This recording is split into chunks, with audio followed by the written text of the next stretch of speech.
আসসালামু আলাইকুম। সুপ্রিয় শিক্ষার্থী ও চাকরি প্রত্যাশী বন্ধুরা, ট্রেন ইউর ব্রেইন চ্যানেলের পক্ষ থেকে আপনাদের সকলকে স্বাগত জানাচ্ছি। আশা করি সকলে ভালো আছেন। পূর্বের ভিডিওতে আমরা আলোচনা করেছিলাম প্রোনাউন কাকে বলে এবং প্রোনাউন কত প্রকার ও কী কী। প্রোনাউনের প্রথম 4টি ভাগ নিয়ে আমরা আলোচনা করেছিলাম। আজকের ভিডিওতে আলোচনা করব প্রোনাউনের পরবর্তী 5টি প্রকার নিয়ে। তো চলেন শুরু করা যাক। নাম্বার 5, রিলেটিভ প্রোনাউন, সম্বন্ধবাচক সর্বনাম। যেসব প্রোনাউন দুটি বাক্যের মাঝখানে বসে বাক্য দুটির মধ্যে সম্বন্ধ স্থাপন করে সেগুলোকে রিলেটিভ প্রোনাউন বলে। যেমন হো, home, hose, what, that, etcetera. এই প্রোনাউনগুলো দুটি বাক্যের মধ্যে বসে বাক্য দুটির মধ্যে সম্বন্ধ স্থাপন করে, এই জন্য এগুলোকে বলা হয় রিলেটিভ প্রোনাউন।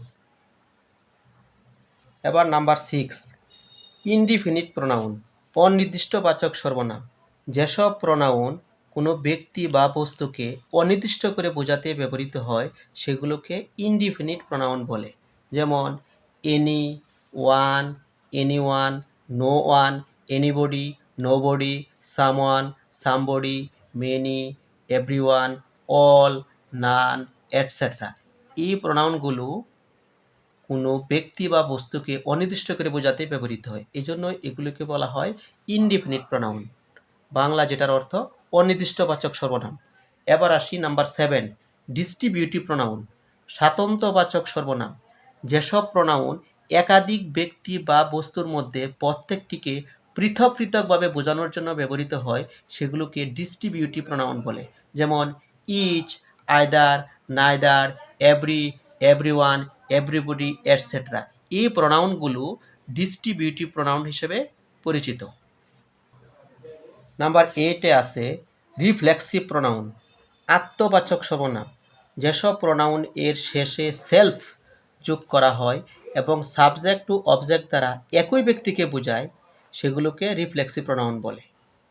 আমি আবার বলছি, যেসব প্রোনাউনের শেষে সেলফ যোগ করা হয় এবং সাবজেক্ট টু অবজেক্ট দ্বারা একই ব্যক্তিকে বোঝায় সেগুলোকে রিফ্লেক্সিভ প্রোনাউন বলে।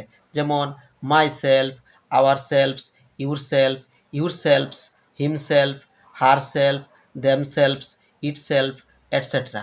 এই প্রোনাউনগুলি হলো আত্মবাচক সর্বনাম, রিফ্লেক্সিভ প্রোনাউন। সবশেষে আছে নাম্বার 9, রিসিপ্রোক্যাল প্রোনাউন, পরস্পর সম্বন্ধবাচক সর্বনাম। যেসব প্রোনাউন দ্বারা একাধিক ব্যক্তি বা বস্তুর মধ্যে পারস্পরিক সম্পর্ক বোঝায় সেগুলোকে রিসিপ্রোক্যাল প্রোনাউন বলে। আবারও বলছি, যে সকল প্রোনাউন দ্বারা একাধিক ব্যক্তি বা বস্তুর মধ্যে পারস্পরিক সম্পর্ক বোঝায় সেগুলোকে রিসিপ্রোক্যাল প্রোনাউন বলে। যেমন each other, one another, etcetera. এগুলি হলো রিসিপ্রোক্যাল প্রোনাউন, পরস্পর সম্বন্ধবাচক সর্বনাম। তো ভিউয়ার্স, ভিডিওটি কেমন লাগলো তা আমাকে লাইক, কমেন্ট ও শেয়ারের মাধ্যমে জানিয়ে সহযোগিতা করবেন। তো আজকের মতো এখানে শেষ করছি। সকলকে ধন্যবাদ। আল্লাহ হাফেজ।